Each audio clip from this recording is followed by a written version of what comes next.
Pensemos por un momento que cada vez que una máquina intenta adivinar la siguiente palabra en una frase, no se limitara a mirar hacia atrás en línea recta. Ujú. Imaginemos que en una fracción de segundo el algoritmo abriera un multiverso de caminos gramaticales paralelos, que evaluara múltiples realidades simultáneamente antes de tomar una decisión.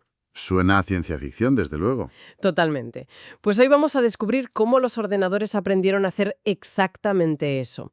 Una cálida bienvenida a quienes nos escuchan a esta nueva inmersión en los datos. Por delante tenemos un análisis a fondo sumamente fascinante, una exploración directa a los cimientos matemáticos que permiten a la inteligencia artificial comprender nuestro idioma. Y para ello arrancamos un viaje a las raíces del procesamiento del lenguaje natural. Vamos a diseccionar un documento fundacional que de verdad lo cambió todo. Ajá. Se titula Factorización de modelos de lenguaje mediante redes de respaldo. Fue escrito por Wei Wang en la Universidad de Nueva York allá por el año 2003. 2003, fíjate, ya ha llovido. Sí, pero es que el objetivo principal de este texto sigue siendo vital. Intenta resolver un problema monumental, que es cómo enseñar a los modelos estadísticos a retroceder. Lo que técnicamente en este mundillo se denomina back-off. Eso es. Retroceder cuando se topan con combinaciones de palabras que nunca antes han visto. Y la misión de hoy para nuestra audiencia es precisamente entender cómo este modelo divide problemas lingüísticos que son increíblemente complejos en piezas manejables, pero haciéndolo rompiendo por completo con la tradición. Exacto, rompiendo moldes. Porque, a ver, sabemos de sobra que los enfoques clásicos, como los modelos basados en enegramas puros, asumen el lenguaje como una simple fila de fichas de dominó. Una tras otra, sí. Son puramente secuenciales. Por ejemplo, un trigrama nos limita a una factorización que es absolutamente rígida. Si el sistema falla, retrocede a un bigrama específico y de ahí a un unigrama. Es un cuello de botella terrible, una línea recta inflexible. Ya. Pero aquí asumo un momento la postura de abogada del diablo para abrir el debate. Los modelos secuenciales simples son computacionalmente baratísimos. Bueno, claro que lo son. Consumen poquísima memoria, son muy rápidos de entrenar y, a ver, para la mayoría de las tareas de autocompletado básico funcionan razonablemente bien. Sí, pero... Entonces, ¿por qué meterse en el inmenso jardín de calcular múltiples caminos paralelos si tirar por la calle de en medio con una línea recta ya te resuelve gran parte del problema? Pues porque el choque de frente con la realidad es que el lenguaje humano carece de linealidad. Así de simple. En absoluto. En absoluto. Lo que ocurre en la estructura subyacente de una frase es muchísimo más profundo que una mera secuencia de palabras contiguas. Confiar solo en la cercanía posicional es, pues, como intentar comprender una sinfonía prestando atención únicamente a la nota que suena inmediatamente después de la anterior. Ignorando la armonía general. Exactamente. Ignorando la melodía, los acordes, todo. De hecho, Wang ilustra esta deficiencia utilizando una analogía fantástica. Imagina que vas a cocinar. Leer el lenguaje de forma lineal es como leer una receta diciendo añadir y luego sal. Vale. Pero entender el lenguaje real requiere comprender el plato completo en paralelo, saber que la sal va al agua de la pasta y no al postre, aunque la palabra postre esté más cerca en el texto. En lingüística computacional, esto se ve muy claro con el problema de la fijación de frases preposicionales, el famoso PP attachment. Ah, el famosísimo problema de la ambigüedad sintáctica. Ese mismo. Sí, si tomamos la frase clásica de vi al hombre con el telescopio, un modelo lineal puro se estrella irremediablemente. Se estrella por completo. Al analizar estadísticamente la secuencia, la máquina ve que hombre, con y telescopio están juntas. Por pura proximidad, el modelo asume que el hombre lleva un telescopio en la mano. Claro, lo asocia al sustantivo más cercano. Se le escapa por completo la dependencia estructural a larga distancia. Es decir, la altísima probabilidad de que con el telescopio esté modificando en realidad al verbo inicial, al verbo be. Indicando el instrumento con el que está realizando la acción. Exacto. Y ese es precisamente el fallo crítico de la rigidez secuencial. Para que una máquina capture esa dependencia a distancia, necesitamos definir modelos no secuenciales, eventos que salten palabras. Pero claro, al hacer eso, el espacio de posibilidades estalla. ¡Madre mía! Estalla, se vuelve inmanejable. Ya no hay una sola forma evidente de retroceder o simplificar el problema cuando te faltan datos.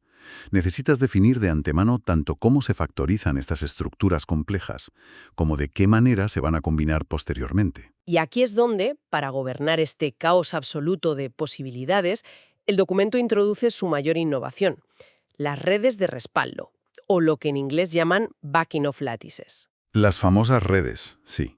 Antes de Wang, la estructura de respaldo de un modelo solía ser una simple lista estática. Si fallaba el plan A, se pasaba al plan B y luego al C. Una escalera de un solo sentido. Pero aquí entra en juego una estructura radicalmente distinta: el grafo acíclico dirigido. Vamos a desgranar esto, porque cambia las reglas del juego por completo. Cambia el paradigma. Un grafo acíclico dirigido, o DAG, por sus siglas en inglés, permite que la información fluya hacia adelante sin crear bucles infinitos. Pero rompe esa escalera. Ajá. En esta arquitectura, un único evento del modelo, que se representa por un nodo en el grafo, puede resolverse o descomponerse de varias maneras distintas de forma totalmente simultánea. Es la factorización paralela en su máxima expresión. Claro. Cada nodo del grafo encapsula un conjunto de eventos factorizados. Mientras tanto, las aristas, que son las conexiones matemáticas entre ellos, representan las diferentes maneras válidas de llevar a cabo esa factorización en nuestro idioma. Y diferentes nodos pueden compartir hijos. Esa es la elegancia arquitectónica de esto. Múltiples nodos padres, que representan diferentes problemas gramaticales iniciales, pueden confluir en un mismo punto. Llevando esta topología matemática a un terreno práctico para quienes nos escuchan, podemos visualizar el grafo acíclico dirigido como el motor de cálculo de una aplicación de GPS del móvil, un GPS hiperavanzado. Me gusta esa analogía. Un modelo lineal antiguo sería como un GPS básico que, al encontrar un atasco, recalcula una única ruta alternativa. Te manda por la autopista de peaje. Eso es, te manda por el peaje y se aferra ciegamente a esa ruta. El grafo de Wang, sin embargo, evalúa múltiples realidades de forma simultánea y jerárquica. Examina el atajo por la autopista, el desvío por el centro de la ciudad y la ruta comarcal, todo al mismo tiempo.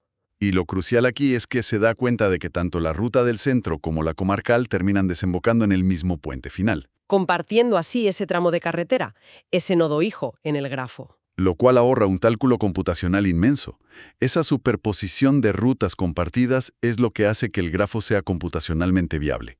Si no, sería una explosión infinita de variables inasumible para cualquier ordenador. Claro, evita que el sistema colapse. Exacto. Ahora bien, si el sistema evalúa simultáneamente la autopista, la ciudad y la comarcal, emerge un reto monumental.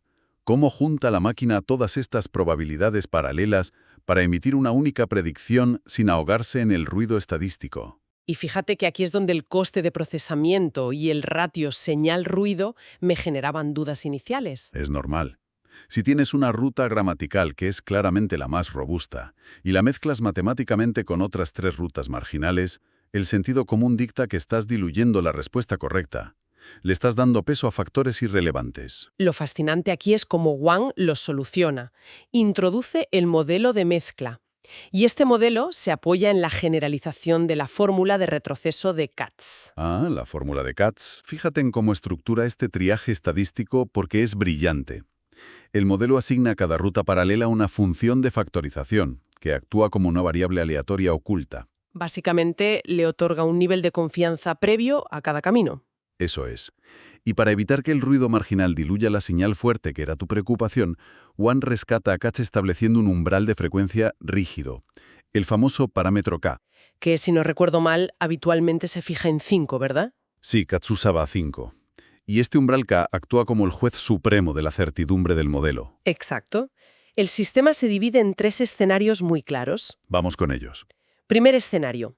Si un evento gramatical aparece en el texto de entrenamiento con una frecuencia mayor a K, es decir, lo hemos visto más de 5 veces, el modelo tiene certeza absoluta. Usa la estimación directa de probabilidad. Y desactiva el modelo de mezcla. No hay ruido porque no se busca una segunda opinión. El camino está claro. Claro. Luego tenemos el segundo escenario, que es la zona gris. La frecuencia está entre 1 y K. Lo hemos visto, pero muy poquito. Aquí la cosa cambia. Aquí, la fórmula de Katz aplica un descuento sobre la masa de probabilidad de ese evento y guarda esa fracción en un cajón. genera una especie de fondo de contingencia estadística. Y ese fondo de contingencia es el combustible del tercer escenario, que es donde verdaderamente brilla la red de respaldo. Cuando la frecuencia es cero. Cuando la frecuencia es estrictamente cero. El modelo se enfrenta a una combinación de palabras que jamás ha procesado en su vida. La incertidumbre es total. Un abismo de datos. Solo en este abismo se activa el modelo de mezcla de nuestro grafo paralelo. La máquina despliega todas las rutas simultáneas y las financia con esa masa de probabilidad que habíamos guardado en el cajón durante el escenario 2. Este mecanismo garantiza una precisión implacable cuando sobran los datos, claro, pero despliega un paracaídas multifacético ante lo absolutamente desconocido. Protege ante lo desconocido sin diluir la información conocida. Es una maravilla. Lo es. Y una vez construida esta red de seguridad, el documento da un paso fundamental hacia la ingeniería aplicada. No se queda en lo teórico. Plantea dos enfoques clave, ¿no? Sí, dos enfoques metodológicos concretos para ejecutar esta factorización en la práctica. La factorización síncrona y la factorización asíncrona. Y la arquitectura de ambas es tan distinta que merece la pena que las analicemos minuciosamente. Empecemos por la síncrona, que tiene tela. La premisa es que tanto el evento condicionado como el condicionante se factorizan a la vez, de manera estrictamente simultánea. Así es. La meta de la factorización síncrona es combinar información de múltiples dominios, y el texto de Wang despliega un ejemplo magistral basado en la traducción automática que lo ilustra a la perfección. El ejemplo de la matriz bilingüe de 2×2. S. Fila superior, en inglés tenemos las palabras non-stop y, a su lado, flights. Fila inferior, sus correspondientes traducciones al español, la preposición sin y el sustantivo vuelos. Al estructurar los datos en esta matriz, la máquina está capturando dos dimensiones de la realidad lingüística al mismo tiempo. Si leemos las filas en horizontal, el modelo está calculando las dependencias léxicas internas. Entiende la alta probabilidad de que non-stop modifique a flights en inglés. Y que sin se relacione con vuelos en español. Pero si cruzamos la matriz verticalmente, mirando las columnas, el algoritmo está capturando a la vez las relaciones de traducción. La alineación estadística entre non-stop y sin, y entre flights y vuelos. El poder de esta factorización síncrona es que no procesa estas dimensiones por fases, una después de otra. Extrae los vectores de las filas y los de las columnas a la vez. Obliga al sistema a encontrar una solución de compromiso. Una solución que satisfaga simultáneamente la sintaxis del idioma origen, la del idioma destino y el propio modelo de traducción. Es una contracción brutal del espacio de búsqueda. Y maximiza muchísimo la coherencia del resultado. Pero claro, en el mundo real no siempre tenemos fuentes de información perfectamente alineables en matrices simétricas. Cuando nos enfrentamos a la crudeza de una sola frase compleja, Wang introduce la factorización asíncrona. Se mantiene estático. Lo único que se factoriza, omitiendo elementos de forma puramente recursiva, es el contexto que lo rodea, el condicionante. Se usa mucho para tareas de suavizado o smoothing. El documento vuelve al enredo de las frases preposicionales con un fragmento en inglés, revenue from research, es decir, ingresos de investigación. El reto analítico asíncrono para la máquina aquí es determinar la jerarquía. La frase from research modifica al sustantivo revenue o modifica un verbo subyacente como is. Al mantener estático el evento condicionado, el modelo comienza a desmantelar el contexto. Calcula la probabilidad eliminando primero la palabra revenue de la ecuación. Luego realiza otro paso eliminando research. Omitiendo palabras una por una para ver la probabilidad estadística que hay debajo. Es puro trabajo de deducción. Totalmente. A mí me gusta comparar la síncrona con un detective de homicidios evaluando pistas en la escena de un crimen. A ver, cuenta. El detective mantiene fijo el hecho central, que es el delito, y empieza a evaluar retirando el contexto de forma asíncrona. Se pregunta, ¿qué pasa si quito el arma de la escena? ¿Cambia la probabilidad de culpabilidad si ignoro la coartada? Evaluando el peso de cada elemento por separado. Exacto. Al omitir variables una a una, la inteligencia artificial pone al descubierto qué piezas del rompecabezas aportan un peso estadístico vital y cuáles son simplemente ruido de fondo. Y esa discriminación de variables es lo que dota al modelo de su tremenda estabilidad. Pero bueno, todo este planteamiento, toda esta red de grafos y mezclas, no se libró de las críticas de la época, ¿eh? Para nada. La última sección del trabajo de Wang entra en combate directo con otras teorías simultáneas. Defiende porque este método supera a los anteriores. Y hay que ser críticos, porque los rivales tenían argumentos sólidos. En 1995, Collins y Brooks propusieron un sistema que detenía el cálculo en el instante en que encontraba cualquier frecuencia distinta de cero. Cortaban por lo sano. Y más relevante aún, en 2003, el mismo año que se publica este texto, Bilmes y Kirchhoff presentan un estudio construyendo rutas paralelas muy similares a las de Wang. Sí, pero la diferencia arquitectónica es abismal. Claro, en lugar de utilizar un modelo de mezcla ponderado, Bilmes y Kirchhoff sencillamente elegían la ruta con el valor máximo. Y a ver, elegir el máximo es una operación infinitamente más limpia y eficiente. Desde el punto de vista del software, sin duda. ¿Por qué Wang se empeña en defender que sumar y mezclar todas las rutas paralelas justifica ese sobrecoste computacional? Porque elegir el máximo o detenerse prematuramente, como hacían Collins y Brooks, ignora datos estructurales valiosísimos. Volviendo a tu dinámica del detective, elegir la probabilidad máxima equivale a que el investigador halle una única prueba balística fuerte y decida silenciar y descartar los testimonios de otros 6 testigos. Estás cercenando el contexto por pura conveniencia algorítmica. Exacto. Los descartas simplemente porque sus relatos aportan probabilidades más bajas, a pesar de que la suma de todos ellos podría apuntar hacia una conclusión distinta. El gran triunfo de Wang es la retención de la incertidumbre. ¿Qué concepto más potente? Al sumar y mezclar todas las rutas en el grafo acíclico dirigido, permite que incluso los eventos con un recuento inicial de 0 contribuyan al resultado final a través de sus propios respaldos. Es una sinfonía de datos, en lugar de escuchar un solo instrumento ruidoso y apagar el resto. Esa es la clave. Asimila que los matices más tenues también definen la armonía final. Pues esa capacidad de escuchar la sinfonía completa, integrando el silencio y la incertidumbre en la ecuación, es un hito de la lingüística computacional. Lo es, sin duda. Entonces, ¿qué significa todo esto para nosotros hoy? Vamos a extraer unas conclusiones claras para asentar todo lo que hemos explorado. Perfecto. Tenemos 3 puntos vitales. Adelante, repasémoslos. Primero, el lenguaje no es una línea recta. Tratarlo como una cinta transportadora de palabras contiguas es un error que obvia las dependencias complejas. Requiere modelos no secuenciales. Segundo punto, la solución arquitectónica.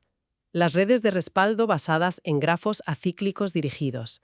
Esta topología permite a las máquinas romper la rigidez y evaluar múltiples realidades gramaticales en paralelo. Y tercero, el modelo de mezcla mediante la fórmula generalizada de Katz.